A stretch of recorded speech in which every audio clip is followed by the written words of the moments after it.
बिस्मिल्लाहिर्रहमानिर्रहीम। मैं अपने तमाम सब्सक्राइबर को अपने यूट्यूब चैनल वी विदुरमान में वेलकम करता हूं। और आज हम आईकम का और बीकम पार्ट 1 जिसे हम इसमें चैप्टर है इसका फाइनल अकाउंट्स का, तो वो आज पढ़ेंगे, उसको सीखेंगे। कुछ चीज़ें हमने पार्ट 1 में डिस्कस की थी और आज पार्ट 2 में हमने डिस्कस करनी है।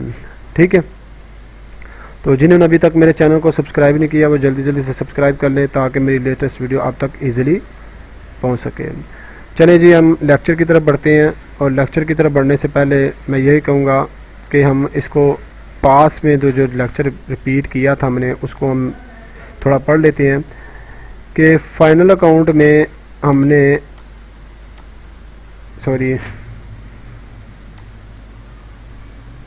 चलिए फाइनल अकाउंट में जो हमने पढ़ा था कि हमारी दो चीज़ें आती हैं, प्रॉफिट एंड लॉस अकाउंट और एक होती है बैलेंस शीट।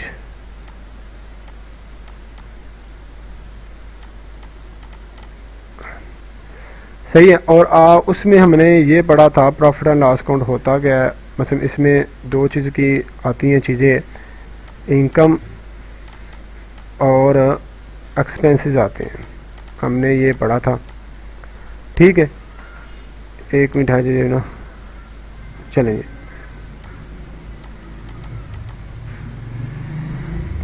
इनकम और एक्सपेंसेस आती हैं। और इनकम भी हमने क्या पढ़ी थी, डायरेक्ट इनकम, और एक पढ़ी थी हमने इनडायरेक्ट इनकम। क्या पढ़ी थी, इनडायरेक्ट इनकम पढ़ी थी। ऐसे ही हमारे दो किस्म के एक्सपेंस होते हैं, एक डायरेक्ट एक्सपेंस और एक इनडायरेक्ट एक्सपेंस। ठीक है, और इसको हमने डिटेल से देखा था। मतलब डायरेक्ट इनकम कौन सी होती हैं और इनडायरेक्ट इनकम कौन सी होती हैं, डायरेक्ट एक्सपेंस कौन से होते हैं और इनडायरेक्ट एक्सपेंस कौन से होते हैं। इसका एक फॉर्मेट शेयर करूंगा आपके साथ। ठीक है, आपको सारा पता लग जाएगा बैलेंस शीट होती क्या है। अब हमने जब डायरेक्ट इनकम में से डायरेक्ट एक्सपेंस लेस करेंगे तो हमारा आएगा ग्रॉस प्रॉफिट। ठीक है, ग्रॉस प्रॉफिट है जिसे जीपी कहते हैं, जिसे हम जीपी कहते हैं, ग्रॉस प्रॉफिट आएगा हमारा। ठीक है, उसके बाद देखिएगा अगर हम इसी ग्रॉस प्रॉफिट में से इनडायरेक्ट इनकम ऐड कर देते हैं और इनडायरेक्ट एक्सपेंस लेस कर देते हैं तो वो हमारा आएगा नेट इनकम, नेट प्रॉफिट जिसे हम कहते हैं। ठीक है, तो ये हमने चीज़ें डिस्कस करनी है। अब इसका एक परफॉर्मा भी बनाऊंगा मैं इंशाल्लाह और इसको डिटेल से देखेंगे हम। ठीक है, पहले हम इंशाल्लाह इसके परफॉर्मे को शेयर कर लें। मतलब डायरेक्ट एक्सपेंसेस है कौन से हैं, इनडायरेक्ट एक्सपेंसेस कौन से हैं, और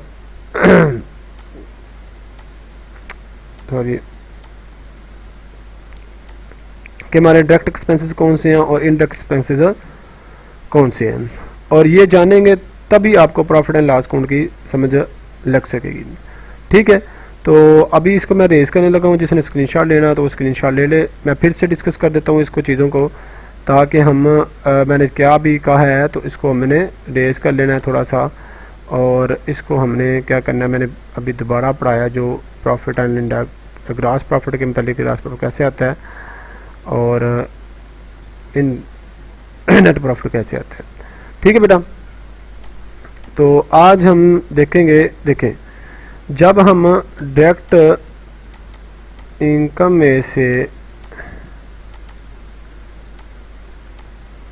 लेस कर देंगे डायरेक्ट एक्सपेंस, क्या कर देंगे, डायरेक्ट एक्सपेंस लेस कर देंगे तो वो आएगा हमारा ग्रॉस प्रॉफिट। क्या आएगा, ग्रॉस प्रॉफिट आएगा। ठीक है, मतलब डायरेक्ट इनकम में से अगर डायरेक्ट एक्सपेंस करेंगे तो ग्रॉस प्रॉफिट आएगा। अब इस ग्रॉस प्रॉफिट में मैं कहता हूँ हम ग्रॉस प्रॉफिट में से हम क्या कहते हैं ऐड कर देते हैं इनडायरेक्ट इनकम और लेस कर देते हैं इनडायरेक्ट एक्सपेंसेस, इनडायरेक्ट एक्सपेंसेस। तो ये क्या आएगा, मैं दोबारा से बोल रहा हूँ, इनडायरेक्ट एक्सपेंसेस में मैं कह रहा हूँ, इसको रेड का निशान कर लेते हैं ताकि आपको समझ लग सके। मैं कह रहा हूँ ग्रॉस प्रॉफिट में से मैं अगर इनडायरेक्ट इनकम और इनडायरेक्ट एक्सपेंस लेस कर देता हूँ, लेस कर देता हूँ, तो हमारा क्या आएगा, क्या आएगा, नेट प्रॉफिट आएगा। क्या आएगा, नेट प्रॉफिट आएगा। ठीक है, तो अब हमने ये सीखना है कि इनडायरेक्ट इनकम कौन सी है, इनडायरेक्ट एक्सपेंस कौन से हैं, और ये हमारे जो डायरेक्ट एक्सपेंस इनडायरेक्ट इनकम तो हमने सीख ली है, लेकिन मैं दोबारा रिपीट करने वाला हूँ। तो ये हमारी चीज़ें हैं क्या, इसके मतलब हमने पढ़ना है। ठीक है, तो अभी मैं आपके स्क्रीन में जो शेयर करूँगा एक पेज है जो मैं आपकी पे बुक से लिया हुआ है, तो वो हम इंशाल्लाह पेज लेंगे और आपकी पे बुक में भी लिखा होगा, डिफरेंट बुक हैं उसकी डिफरेंट बुक्स में लिखा होता है ये सारा कुछ। अगर आप फाइनल अकाउंट के चैप्टर में पढ़ेंगे, ठीक है, तो आपको ये इजीली पेज मिल जाएंगे। ठीक है, चलें जी, अभी आगे हम पढ़ते हैं, आगे हम चलते हैं। ये अब फॉर्मेट है एक, ये एक फॉर्मेट है जो मैं आपके सामने डिस्कस करने लगा हूँ, जो आपके सामने मैं डिस्कस करने लगा हूँ। ये एक फॉर्मेट है जिसे हम यहाँ से लिखिए फॉर्मेट। पहले आपने नाम लिखना है, नाम कोई भी हो सकता है, नाम कोई भी हो सकता है जो आपका फॉर एग्जाम्पल है प्रॉफिट एंड अमीद है, अमजद है, अरसलान है, इंडस्ट्रीज को है, उसका एक नाम होगा। फिर trading and profit and loss account लिखना है, फिर ट्रेडिंग अकाउंट भी लिख सकते हैं, trading and profit and loss account भी है। For the year ended, for the year ended आपको दिया होगा कि 31 दिसंबर 2020 या 2021 दिया जा सकता है, कुछ भी दिया जा सकता है आपको क्वेश्चन में। आपने ये फॉर्मेट जरूर बनाना है। ठीक है, ये फॉर्मेट बनाना है जरूर। अब ये इसमें पहले आपने एक फॉर्मेट बनाना है इस तरह का, जैसे मैंने आपको पार्ट 1 लेक्चर में एक लेक्चर दिया था कि फॉर्मेट कैसे बनाना है, को ऐसे, ठीक है, और ऐसे,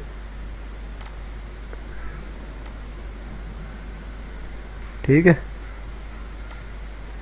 चलिए, ये फॉर्मेट बन गया। इसमें जैसे कि लिखे हैं उसने पार्टिकल्स लिखी हुई हैं, फिर पीस लिखा हुआ है, फिर पार्टिकल्स, फिर अमाउंट्स लिखी हुई हैं। मेरे पीस भी लिखा जा सकता है, अमाउंट भी लिखा जा सकता है, और आप मतलब पार्टिकुलर की जगह आप डिटेल भी लिख सकते हैं, अमाउंट की जगह पर रुपीज़ भी लिख सकते हैं, पार्टिकुलर की जगह डिटेल और रुपीज़ भी लिख सकते हैं। अब मैंने रुपीज़ लिखे हुए हैं तो आप रुपीज़ अमाउंट दोनों सूरतों में एक ही लिख सकते हैं। ठीक है, उसके बाद देखिएगा, सबसे पहले हमने क्या किया हुआ है, सेल किया हुआ है, हमने सेल लिखा हुआ है। ये हमारी डायरेक्ट इनकम है, ये हमारी क्या है, डायरेक्ट इनकम है जो हमने लिखी हुई है। देखिए डायरेक्ट इनकम कौन सी है हमारी, ये सेल है हमारी डायरेक्ट इनकम, उसमें से इधर लिख देनी है। अगर से रिटर्न या रिटर्न इनवर्ड जिसे हम कहते हैं, से रिटर्न या रिटर्न इनवर्ड है वो दी हुई है, उसमें सेल में से लेस कर देनी है। लेस करने के बाद जो हमारी अमाउंट आनी है वो इधर लिखनी है। ठीक है, वो क्या लिखनी है, इधर लिखनी है। जी दोबारा समझ लेते हैं इसको हम। ठीक है, पहले सेल आती है, ठीक है, उसमें से हम से रिटर्न को माइनस कर देते हैं। ठीक है, तो फिर या शेयर इनवर्ड, रिटर्न इनवर्ड का नाम से भी इसको जाना जाता है, रिटर्न इनवर्ड का नाम का भी इसको जाना जाता है। ठीक है, अब सेल में से सेल रिटर्न लेस कर देंगे तो वो नेट सेल आ जाएगी, वो इधर लिखेंगे हम इधर। ठीक है, हम एग्जांपल भी करेंगे एक, ताकि आपको पता चल सके। ठीक है, उसके बाद हमारा आ जाता है क्लोजिंग स्टॉक। क्लोजिंग स्टॉक आपको हमेशा एडजस्टमेंट में दिया जाएगा, इसमें एडजस्टमेंट में दिया जाएगा। ठीक है, एडजस्टमेंट में दिया जाएगा ये आपको क्लोजिंग स्टॉक। तो ये एज इट आपने इधर ही लिख देना है जिधर ये इसका बना होगा। ठीक है, इधर लिख देना आपने। उसके बाद ये हमारे डायरेक्ट एक्सपेंस, ये हमारी डायरेक्ट इनकम है सारी, ये डायरेक्ट इनकम है सारी, जो हमने डायरेक्ट इनकम का परफॉर्म में पढ़ा था ना, डायरेक्ट इनकम का परफॉर्म में पढ़ा था, सॉरी डायरेक्ट इनकम का जो परफॉर्म में पढ़ा था हमने, ये नीचे आ जाता है।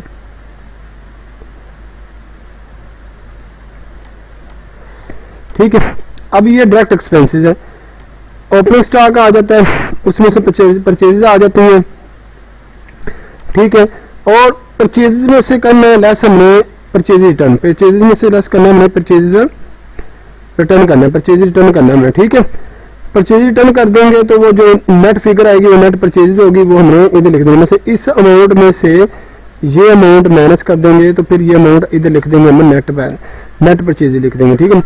उसके बाद ये नीचे आ जाती हैं वेजेस या वेजेस प्रोडक्टिविटी, वेजेस आ जाती हैं, वेजेस एंड सैलरी आ जाए तो हमारा डायरेक्ट है। कैरेज या कैरेज इनवर्ड या कैरेज एंड परचेजेस आ जाए, हमारा क्या डायरेक्ट है, ठीक है। मतलब कैरेज इनवर्ड या अकेला कैरेज आ जाए, ये कैरेज इनवर्ड आ जाए या कैरेज ऑन परचेजेस आ जाए तो हमारा क्या होगा, ये हमारा डायरेक्ट पेज एक्सपेंसेस होंगे। अब इसमें से कुछ चंद दिए होंगे, आगे भी हम चले जाते हैं, इसमें से कुछ और दिए होते हैं। जैसा कि उसने कहा है कि हमारे जो इधर है हमारे फ्रेट है, freight inward and freight on purchases है, जैसे carriage inward carriage in word of carriage in purchases होता है, ऐसे फ्रेट इनवर्ड फ्रेट इन परचेजेस ऊपर होता है। ये फ्रेट लिखा हो, अकेला फ्रेट भी लिखा हो तो डायरेक्ट एक्सपेंस आपने कंसीडर करना है। कार्टेज है, ट्रांसपोर्टेशन इन ट्रांजिट है या इंश्योरेंस इन ट्रांजिट है, gas and fuel and power है, ऑक्ट्री ड्यूटी है, मैन्युफैक्चरिंग एक्सपेंस है, प्रोडक्टिविटी एक्सपेंस है, कस्टम ड्यूटी इंपोर्ट ड्यूटी है, डक चार्जेस हैं, क्लीनिंग चार्जेस हैं, एक्साइज ड्यूटी है, फैक्ट्री रेंट एंड लाइटिंग, मतलब factory rent and lighting direct है। अगर अकेला लिखा होगा रेंट, अकेला रेंट लिखा होगा तो फिर वो इनडायरेक्ट होगा, या फैक्ट्री रेंट भी लिखा होगा तो फिर भी डायरेक्ट होगा, लेकिन आपने फैक्ट्री रेंट लिखा हो तो फिर हमने क्या करना है, कंसिडर डायरेक्ट करना है। और अदर एक्सपेंस जितने भी आते हैं वो हमारे डायरेक्ट होते हैं।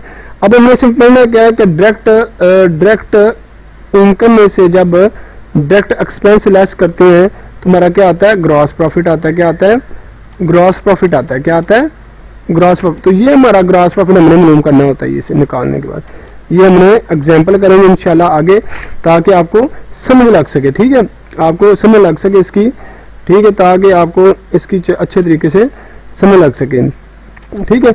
आगे चलते हैं। ये अब इनडायरेक्ट एक्सपेंस का परफॉर्म है जो हमने सीखना है। देखें, जब हमें कैरेज, ये हमारी क्रेडिट साइड है, ये हमारी क्या है, क्रेडिट साइड है, और यहाँ सिर्फ इनडायरेक्ट इनकम आएंगी, यहाँ हमारी क्या आएंगी, इनडायरेक्ट इनकम आएंगी, जिसने उसने कहा इंटरेस्ट रिसीव किया, इंटरेस्ट रिसीव किया, डिविडेंड रिसीव किया, रेंट रिसीव किया, डिस्काउंट रिसीव किया, प्रॉफिट हमने फिक्स एसेट बेच के किया है, ठीक है, और या प्रॉफिट ऑन सेल एक्सेप्ट किया है, जो इंश्योरेंस क्लेम किया, इंश्योरेंस रिसीव किया, जिसका मतलब ये है। तो बहुत से इंश्योरेंस रिसीव आ जाती हैं, ठीक है, बहुत से आपकी फेमस जो होती हैं, interest, dividend, rent, discount, commission receive भी आ जाता है इसमें, ठीक है। इस तरह के जो नाम होंगे इनडायरेक्ट इनकम में आएंगे। और ये डायरेक्ट एक्सपेंस है, ये हमारे क्या है, डायरेक्ट एक्सपेंस है, ओ सॉरी इनडायरेक्ट एक्सपेंस है, ठीक है। ये हमारे क्या है, इनडायरेक्ट एक्सपेंस है, ये हमारे क्या है, इनडायरेक्ट एक्सपेंस है, ठीक है। तो इनडायरेक्ट एक्सपेंस में देखिए सैलरी आ जाती है, सैलरी एंड वेजेस। देखिए पीछे हमने पढ़ा था वेजेस एंड सैलरी, तो यहाँ सैलरी एंड वेजेस पढ़ने, पहले नाम को आपने कंसीडर करना है। पहला नाम अगर वेजेस है तो डायरेक्ट, अगर पहला नाम सैलरी है तो आपने इनडायरेक्ट कर देना है। अनप्रीडायरेक्ट वेजेस है, वहाँ प्रीडायरेक्ट पड़ी थी, इधर अनप्रीडायरेक्ट है। ऑफिस रेंट है और ग्रेड्स एंड टैक्सेस है, वहाँ फैक्ट्री रेंट पड़ा था, इधर ऑफिस रेंट है, ठीक है, फर्क ये है। प्रिंटिंग इंस्टीट्यूशन भी है, पोस्टेज है, हमारा इंश्योरेंस है, ऑडिट फीस है, रिसीप्ट एंड रिपेयर आ जाता है, लीगली एक्सपेंस आ जाते हैं, लाइटिंग आ जाती है और डेप्रिसिएशन आ जाती है, अदर जो फिक्स एक्सपेंस वो आ जाते हैं। सेलिंग में देखिएगा, सेलमैन में सैलरी आ जाती है, कमीशन आ जाती है, पेड कमीशन की हो वो आ जाता है, एक्सपेंस आ ट्रैवलिंग एक्सपेंस आ जाते हैं, कस्टम ड्यूटी आ जाती है, ब्रोकेज आ जाते हैं, ट्रेड एक्सपेंस आ जाता है, एडवर्टाइजमेंट आ जाती है, पब्लिसिटी कहते हैं, सेल प्रमोशन आ जाती है, कैरिज आउटवर्ड, फ्रेट आउटवर्ड जितने भी होंगे हमारे इनडायरेक्ट होंगे। ये बैड डेट्स आ जाते हैं हमारे, premium for the bad debts आ जाते हैं, रिपेयर ऑफ व्हीकल आ जाती है, ये सारे हमारे क्या इनडायरेक्ट हैं, ठीक है। अब इनडायरेक्ट इधर क्या होगा, ये कैसे पता लगेगा, इनके साथ कैसे, ये लिखा होगा फॉर एग्जाम्पल, इसमें लिखा होगा पेड का लफ्ज़, रेंट पेड, अनपेड लिखा हुआ है ऐसे, ठीक है, सैलरी पेड, ठीक है, ऐसे लिखा होगा, ठीक है। उसके बाद ऑफिस रेंट पेड ऐसे लिखा होगा, इधर इनमें क्या लिखा होगा, रिसीव का नाम लिखा होगा, ठीक है। हमने इंटरेस्ट रिसीव किया, हमने डिविडेंड रिसीव किया, तो ये हमारी इनकम बन जाती है, ये हमारी क्या होती है, इनकम बन जाती है, ये हमारे क्या हो जाते हैं, एक्सपेंस बन जाते हैं। अभी आप स्क्रीनशॉट भी ले सकते हो और इसको देख भी सकते हो ताकि मैं न्यूमेरिकल कराऊँ, आपको पता चल सके, ये याद कर लेना, पता चल सके कि मैं डायरेक्ट एक्सपेंस क्यों चार्ज कर रहा हूँ और इनडायरेक्ट एक्सपेंस क्यों चार्ज कर रहा हूँ, क्योंकि ये आपको परफॉर्मा याद करना पड़ेगा। ठीक है, उसके बाद देखिए थोड़ा बैलेंस शीट का देख लेते हैं। बैलेंस शीट में देख लेते हैं, बैलेंस शीट में ऐसे लिखना होता है, पहले नाम लिखना होता है, ये ऊपर लिखा होता है सबसे, ये थोड़ी पहले नाम लिखना होता है, फिर बैलेंस शीट लिखना है, फिर एज एड 31 दिसंबर 2012, 13, 19 जो भी लिखा होगा वो लिखा होगा।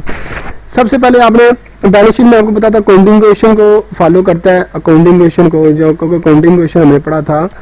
ठीक है, एक मिनट है जो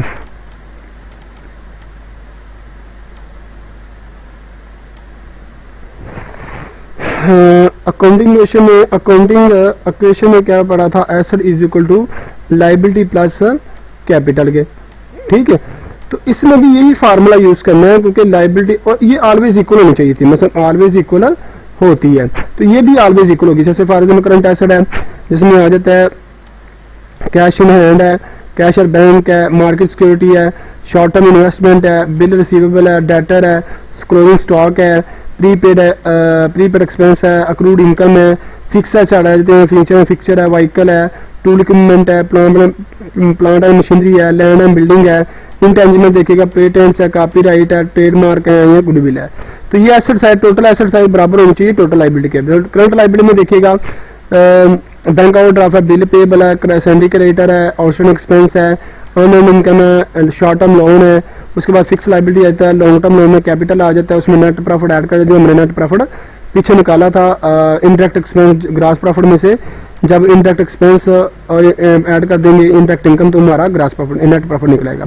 इंटरेस्ट ऑन कैपिटल लेस कर देना, ड्राइंग लेस कर देना, इंटरेस्ट ऑन ड्राइंग लेस कर देना, टैक्स वगैरह लेस कर देना।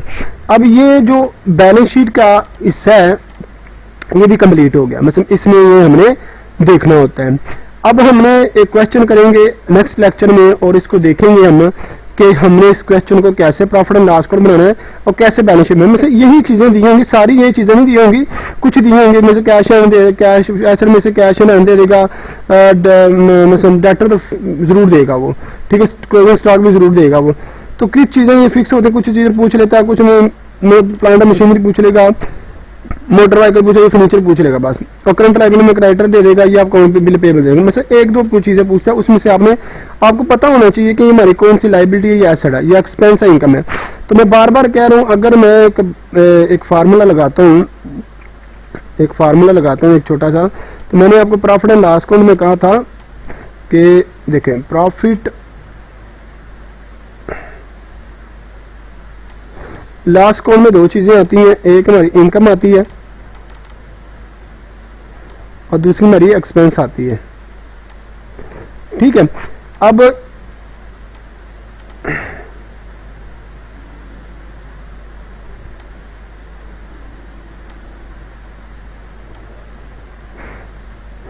इनकम आती है, ठीक है। अब दो चीजें आती है प्रॉफिट एंड लॉस अकाउंट में, इनकम एंड एक्सपेंस।